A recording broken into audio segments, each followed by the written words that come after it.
Please stand for the pledge. I pledge allegiance to the flag of the United States of America and to the republic for which it stands, one nation, under God, indivisible, with liberty and justice for all.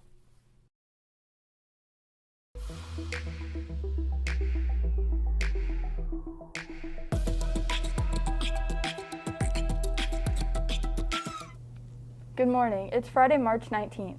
Depending on how you define spring, we've either been in spring since March 1st, that's meteorological spring, or we're about to experience spring starting tomorrow at 5:37 a.m.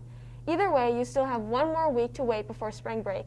It might be a good idea to make sure all your late work is done before a week-long break.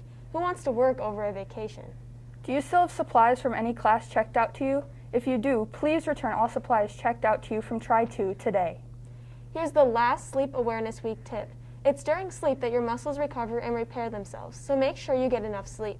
It's recommended that teens get 8 to 10 hours of sleep each night.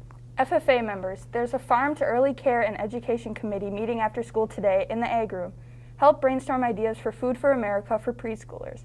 This committee will work with the Jackson County Task Force on Child Care. Check with Mr. Markhart if you have any questions.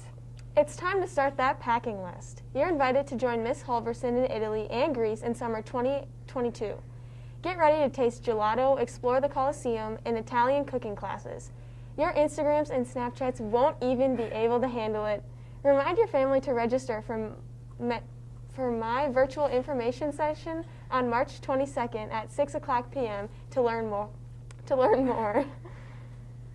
Oh, Send them the link from your email and tell them that we'll cover all the details they need. Let's look forward to this together. 5 seniors take the ice for their final skate this weekend at the Milt London Memorial Ice Arena. Good luck to Maddie Dean, Abigail Hill, McKenna Reeds, Taylor Scar, and Haley Flick. Football has just 1 week and a day before their much-anticipated first game. Jordan Zilmer spoke with Mr. Weinman, Coach V, and Brian Bludorn about football in the spring. For GM97, I'm May Langerbretson. And I'm Haley. Have a great day today. Oh, geez. Well, in the fall, we just had so many unknowns with how the virus was spread, that sort of thing. So we thought that the alternate fall season was a better option for us. Looking back, I think we made the right decision because we just didn't know at the time. So we're hoping with a little more knowledge, we'll be better off in the spring. The Black River Falls football team has lots of unknowns coming into their 2021 spring football season. I think our big challenge is going to be weather. And how wet is the field going to be? Is the field going to be ready? Could we get a blizzard in late March? You just don't know what the weather is going to do. So that could be our biggest issue. That will be our biggest issue.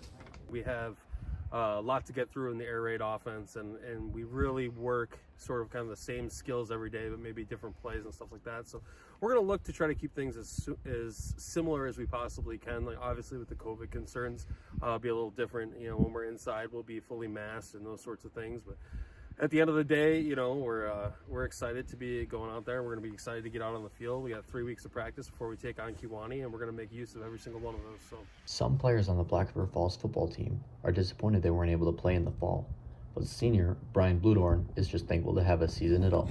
I'm happy we at least get a football season, so I don't mind that much. It would be nice if we would have had playoffs, but I guess playing with the hand you're dealt. So I'm not really excited for indoor practices, but I've had indoor practices before, and I don't know how it's going to work for the whole season, or at least the beginning of the season having it, but I'm sure we'll do it fine.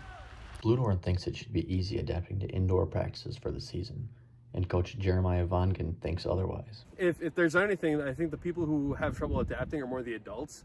I kind of question us coaches more than the kids. Kids will adapt. I mean, at the end of the day, what our players want to do is go out on the field and win football games and bring some pride back to the community and continue off the successes that we had last year. And so I'm not worried one bit about the kids. Kids always adapt, but for old timers like me, it's going to take some get used to playing spring football.